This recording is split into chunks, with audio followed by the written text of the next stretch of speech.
So every few years, a putter comes along that truly shakes up the game of golf. It's met with much skepticism, much cynicism, and ultimately just resistance because putters are so important, they're so personal to us, and there's a few companies, a few brands that everyone gravitates towards, but when something new comes along, we don't want to test it, it's too expensive, and that's kind of what L.A.B golf has been all about. I mean, are we really wanting to pay $600, $700, $800 for this total new science, or are we just totally getting scammed? That's what I want to find out in today's video. I've got a L.A.B Golf DF3, and ultimately I want to see if all the hype is real, or is this really just something that you should totally pass over. So L.A.B Golf has been around for a while, and their first putter, when it came out, man, it really turned some heads because it was so big and ultimately so ugly. But the science behind it was very, very interesting. And if you are a bit of a club nerd, it was intriguing. It was very, very intriguing. But when something is so untraditional, it's met with a lot of resistance, and people definitely are like, nah, that's not for me, especially at that price point. People would rather buy their Scotty Cameron,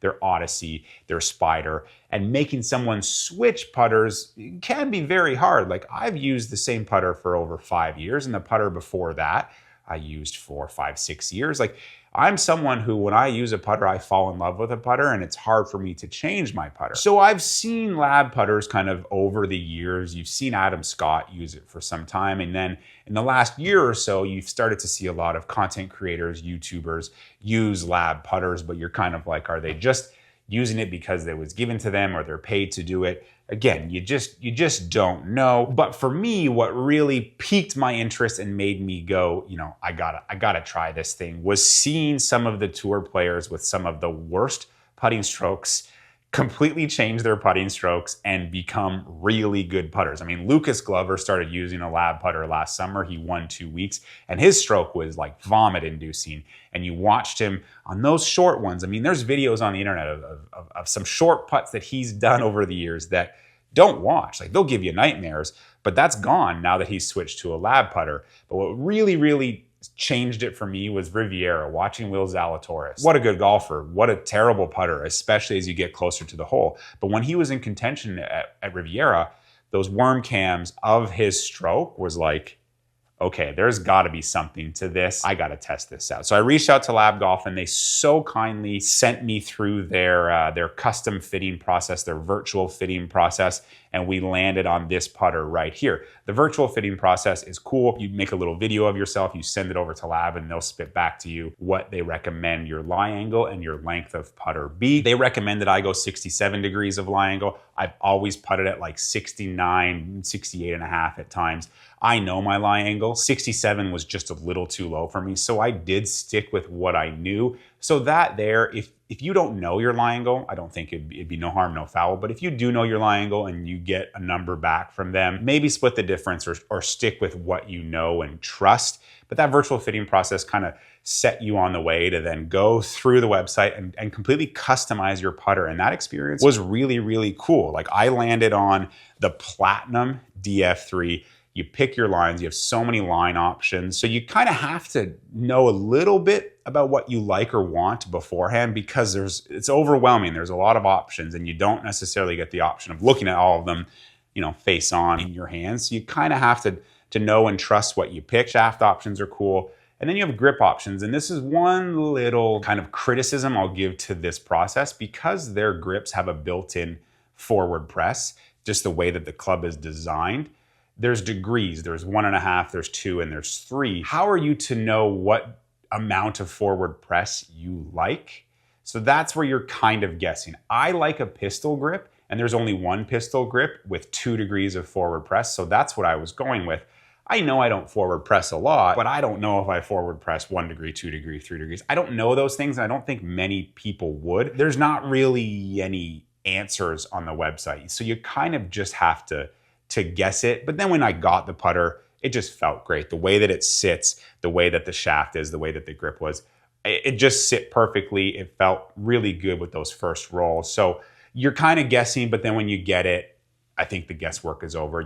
What you got is what you got, and it'll work. So the putter just arrived. I opened it up. I've hit a couple. Jude was getting ready for his nap. I got him down for his nap, and I had to share my initial thoughts and feedback. It's gorgeous to look at. I thought based online it was not going to be so nice. It looks so good. I love the lines I chose. It just honestly feels like cheating. Like it moves so effortlessly. You don't have to do anything. And a lot of putter heads, you learn to work the putter head. And I have a subtle arc to my stroke. I like to forward press to kind of set the stroke. I don't have to do that because the way the shaft is, the way the grip is, wherever my hands are set at address, I just have to let it go and let the putter head do what it's supposed to do. And it just felt almost impossible to start this thing offline. Like I was filming what I was doing and I was talking to the camera and then I put it through a gate and it was just I had a friend come over, you got to try this, one of my neighbors. It was special. It was such a good feeling. And the look of it, looking down at it, wasn't jarring. I don't like a center shaft putter. Never have. Never liked a center shaft putter. And that was one of my hesitations. You don't even notice that it's center shafted. You don't even notice that it's center shafted, just the way it sits. It just feels so good. You just let this putter head, let the balancing do what it does. You don't have to force it, and it just starts the ball online. I wanted to practice with it before I took it out, but I just went in and took it out. And my first round of the second go round of 59 watch, just got to figure it out. And if you've not watched the video, go watch the video. It honestly at times felt like I was cheating because I haven't played a lot of golf in recent months. And when I do play once a month for recreation, I'm filming a little B-roll of testing clubs, but I'm not making putts that matter. You're raking 2-footers, 3-footers. It doesn't really matter. You're just playing, you're having fun. But now that the camera was running and you got to put a score on the paper, having to make those 4, 2.5, 4.5, 3-foot putts that meant something, I was a little nervy. And I think there was about 2 of them that I made 2 strokes that I would have missed with my own putter. And the putter head just didn't. It just didn't. It still stayed right there. It was delivered right back to where it was set. On short putts, this thing is phenomenal. My putting theory is when I hit, inside 6 feet, I practiced I did when I played. I practiced pretty much only inside 6 feet. And it was always hit your line, hit your line, hit your line. That's what I tell myself. So I would set this and just say, hit your line. It just comes back to where it was set just because of the weighting, the balance. Yeah, it was so cool. The one thing that was a little bit different or a little bit hard was tap-ins. Because typically with a tap-in, you just kind of walk up, whoop. The weighting of this doesn't really do that. I had to compose myself for a tap-in, and maybe I'll get more comfortable over time. But tap-ins were different. You had to think about it because you can't really just flick of the wrist, tap it in, just walk up. You kind of have to let it set, the weighting of it, and then do it. But I'm sure I'll figure that out. I was thinking long putts were going to be really difficult with this, but they weren't. They actually weren't. I was thinking I'd have to kind of relearn how to putt, if you will, because the things that I do, the thought I have for my stroke won't work with this balancing, and it did. I think at times you do have to just let this putter do what it does, but I think the more you use it, the more it will do it versus you stroking the putter kind of thing. This just does it for you. It's pretty freaking remarkable. I can't wait to practice more with it and play more with it because I really my first impression is this needs to stay in the bag. But if I want to compete more or film more, I've used the same putter for so long. So visually, I like that look. I trust that look. This, I'm not there yet after one round, after a bit of practice. It's going to take me time to just look at it and go, I'm making this putt.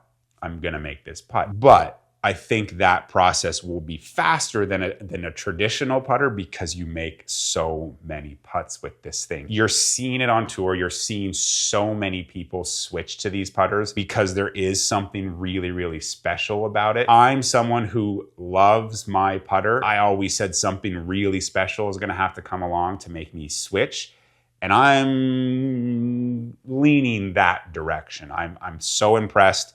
The process was great. I like what I landed on. I just need more rounds with it and more putts that matter to drop to fully convince me that this is the putter for me. It's not just hype. It's so good. but it's expensive. And if you have the money to spend on a putter like this, choose this over your expensive other ones, because this is a better putter. But if you don't have the money, I can't sit here and tell you to go spend $700, $800. I mean, this would have been $730 after tax for me.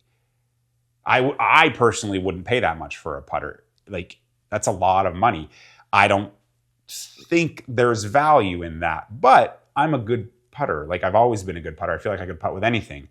But if you have the money, or you have important golf that you want to play and you understand the value, like the return on your investment for this, you are going to have so much fun with this putter, and it's going to be worth it, because it's the same price as a brand new driver, and you're going to shave much more strokes off your game with this than a brand new driver. So I think that's kind of the best way to look at it. If you're faced with like, oh, I want to spend $700 after tax on my new driver or my new L.A.B putter, this one's going to help you shoot lower scores. The new driver could help you shoot lower scores, but I can kind of confidently say this one will, because you're going to make a lot more putts with this. I guarantee. Like, you're seeing it. You've seen it on the channel. You're going to see it on the channel. It's a special putter. I'm waffling. I hope you enjoyed this little review. We'll see you in the next one.